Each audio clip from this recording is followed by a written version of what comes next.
Hi everyone, I'm Brian Campbell. I'm marketing manager of Ex Ordo, and I suppose I'll be speaking to you today all the way from my bedroom here in Galway in the west of Ireland. I'm nice and comfortable here, and I hope you're comfortable at home too at this virtual meeting. What I'm going to be speaking to you today about is connecting scholarly communities and how the American Marketing Association and others reinvented their conferences online. We have some success stories and some key lessons that we picked up over in the past year that we'd love to go through with you guys. Scholarly publishing has always been close to our hearts here at Ex Ordo. We're very excited to sponsor Society of Scholarly Publishing with our abstract management system for this year's annual meeting. We've been around for 10 years, had over 800,000 researchers use our system, and connecting scholarly communities has really been a driving force for us for a long time. We learned a lot, but we're still unprepared for what happened in the past year. The crazy, the pandemonium, just the whole industry came to a halt, and we had to react. What we did is we built a virtual conferencing platform. What we wanted to do was to connect the scholarly functions to the virtual world and help conferences who are in trouble reinvent themselves. So I'm going to turn off my camera now. I won't be disappeared for too long. I'll pop out at the last few slides again so you won't miss me, or at least you don't have to look at me when we're going through the good content. So we're going to have a quick look at connecting scholarly communities. And in the past, before 2020 is what we're going to look at, because the world has changed completely. And we just wanted to look at what they were first. So before 2020, conferences were a connection point for members. Conferences were platforms for disseminating knowledge, and conferences were the tie between research and industry. And in the past 12 months, we've seen so many innovations, and what it's done is that conferences can be so much more than that. With scholars no longer having to pay the price of a plane ticket or a hotel or even face visa barriers, we've seen improved accessibility to networks and information. The big surge in attendance that so many organizers are seeing. We've seen with our long-term customers at Ex Ordo that 46%, there's been a 46% delegate jump or rise. And what we're seeing is a larger communities with an increased international exposure. There's a big opportunity there for attendees, for you with your attendees in so many new diversified ways to connect and communicate with them. Looking at the state of online meetings and how have event communities reacted, how do they feel about it? We've seen that 57% of attendees believe that they can conduct the majority of their event objectives online. I'm not sure how your attendees feel, but our customers certainly feel this way too. 67% of event professionals are likely to address sustainability in their meeting plans for 2021. We're all aware of the impact of sustainability and how virtual reduces carbon footprint. 28% of event professionals pivoted to virtual profitably, while 10.8 exceeded their physical event. Profitability was a problem, and a lack of knowledge on the value of virtual led to that. Knowledge is growing around it though, and we do expect profitability to rise in 2021. 34% of planners consider increased attendance to be the most positive result of pivoting to virtual.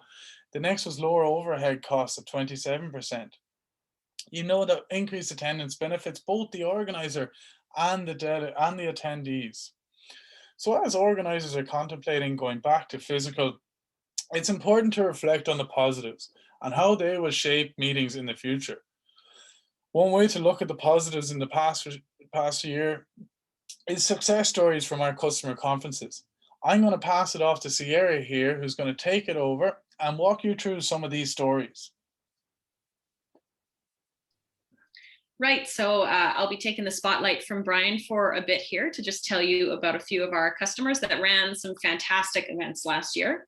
My name is Sierra, and I am the content manager at Ex Ordo. So that means I spend a lot of time speaking to our conference organizers to really understand the challenges that they face. And last year, there were a few stories that really stood out to me. So when the events of 2020 hit conference planners hard, our team kicked into full gear. And what we did was we built an online conference platform that would allow our customers in both associations and academic communities to continue hosting their events. And one of these customers was the American Marketing Association. They're also known as the AMA. So AMA is a community of professionals, and they work, they teach, they study, all in the field of marketing. And so they're striving to be the most relevant force that shapes marketing around the world. And some of the ways they accomplish their mission is by offering content through scholarly journals and also several publications. And then, of course, they organize multiple academic and industry conferences throughout the year. So Summer AMA was one of many conferences in their 2020 event calendar, but the global pandemic obviously meant that they needed to find, a new way to support their academic community. So with our help, the AMA was able to plan and execute their first large-scale online academic conference, and that ran from the 18th to the 20th of August last year. So I've pulled just a few highlights here from their conference so you can get a better idea of the scale of it. So Summer AMA had over 550 online attendees. And actually, when we looked at the metrics, we found that the on-demand content that they released drew viewers from 50 different countries across the globe. And that conference included over 500 presentations and over 200 hours of live content. And because the event was hosted on our connected virtual platform, it was really simple for AMA to give attendees just an extra month and a half to return and access all of that great content on demand. But this conference was so much more than just the numbers. They also used our virtual platform in some really innovative ways that I think drove the success of their event.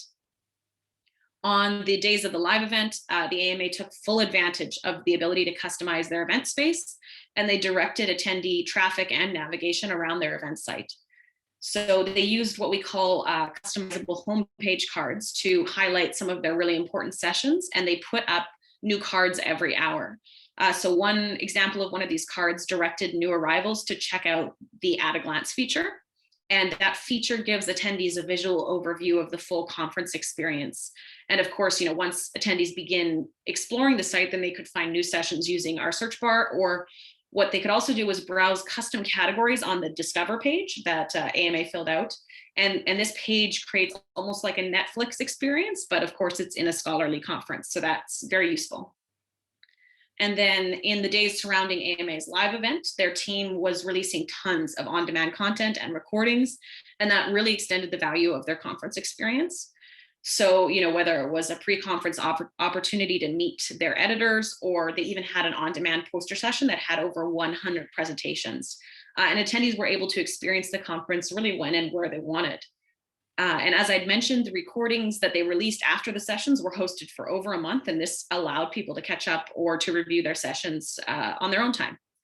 So since that summer conference closed its virtual curtains, we have been actively working with the AMA. And we've continued improving our platform to better serve the needs of association communities like theirs. So we've been running feedback calls and problem-solving sessions with them, and we're discovering the challenges that AMA face. And we've also found a lot of solutions that Ex Ordo can provide to help with those challenges as a company in the industry. And of course, we're continuing to support all of our AMA's academic conferences for the next several years. So yeah, in addition to working closely with the AMA, we support many other scholarly communities that use conferences as a connection point. And that leads me into the second success story that I wanted to highlight. So in the early days of the pandemic, many organizers made the choice to postpone their events to later in 2020. But of course, as the months passed and more of us recognized that we were going to be in this for the long haul, organizers were faced with another choice. And that was to continue postponing, or really just take the leap and make that switch to virtual. And one such organizer was Meredith McGill, and she was the president of C19, also known as the Society of 19th-Century Americanists. So C19 is the first academic organization that's dedicated to 19th century American literary and cultural studies. And they publish a journal twice a year and hold a conference every 2 years. So this event is attended mostly by scholars, but it also draws attendees from libraries, from some archives and university presses. And it's a really important event for early career scholars to develop their work through conversation with others in the field. So the conference was C19 Descent, and it was their 6th biennial conference. It ran in October of 2020, and they had 6 days of live events, and those 6 days were spread out over 2 weekends. And as a longtime customer of Ex Ordo, C19 was able to use our full platform to take their event virtual and to really connect with a wider scholarly audience. And again, I've included a few stats on their conference here for a bit of scope. So C19's conference gathered over 600 attendees, which was actually quite a handful more than the society had expected, but I'll tell you a bit more about that in a second. Because before the conference, they received over 800 submissions, and they used our core platform to collect and to review those submissions. And then finally, they had released over 100 on-demand presentations for their attendees to consume, and this was before the days of the live conference even started. So their attendees came prepared with tons of questions and notes for the live discussions, which was from what I've heard, just amazing for them, for the organizers, for the attendees, and for the discussion that occurred at the conference. So similar to AMA, C19 planned their conference and used our virtual platform in some really unique ways that once again, I think helped them succeed. So with the decision to go virtual, C19 had to completely rethink their committee structure and their team. And in addition to their core committee, C19 decided to hire 10 of what they call digital conference fellows. And these positions were filled by grad students, by early career researchers. And with our help, C19 trained and prepared them to manage sort of that interface between scholarly presentations and all the technical requirements of an online event. And it really, in the end, it really turned out to be a great venture for C19. They had a digital conference fellow assigned to every single session, and those fellows became the face of the platform to the attendees that were involved in those sessions. And of course, then the fellows were also there to admit people. They helped with troubleshooting any issues, and they communicated with the Ex Ordo team member that we had on standby each day. So another thing that they did was their committee also set to a major redesign of their program to suit virtual. So they gave all of their authors the choice, and that choice was to upload on-demand content in advance and have a live discussion plan to follow, or they could choose to present and discuss all of their content live if they wanted. And for the authors that chose on-demand, their content could really be anything. So some of the panels that they hosted were on visual materials, and so those panels just had the materials pre-circulated. And then there were other panels and speakers who pre-posted their papers or even created a video ahead of time. And what they found was many of the younger scholars in particular loved that there was this pre-recorded content.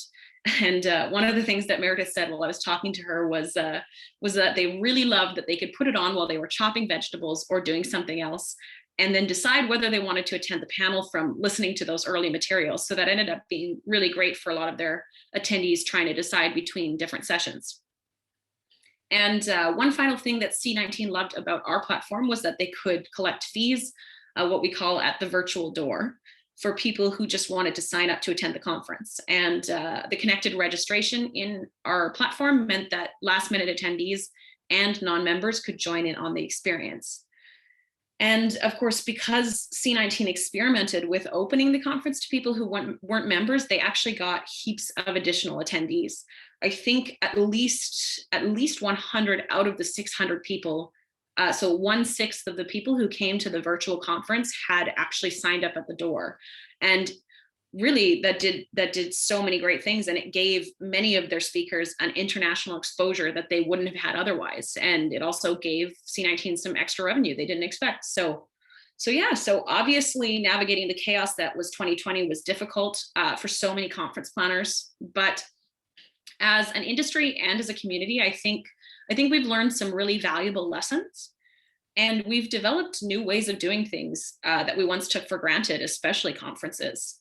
And we've had some great experiences because of it. But most importantly, online conferencing has enabled so many important scholarly communities to continue doing their valuable work and to connect with their members across the globe in spite of all that has happened. So on that note, I'll pass it back to Brian here to close out our session with just a few of the key lessons that we learned in this past year. Thank you, Sarah. Yeah, I'll take over. You'll have to get used to my Irish accent now after hearing a familiar Canadian accent there. But what I'll be going through is some of the key lessons that we've outlined. And we really did love how creative AMA and C19 were, and it made us wonder what other lessons out there were there that we could share with you from whether it's from our customer feedback calls or our expert panelists at our webinars. The first lesson is put your purpose under a microscope. You need to ask important questions.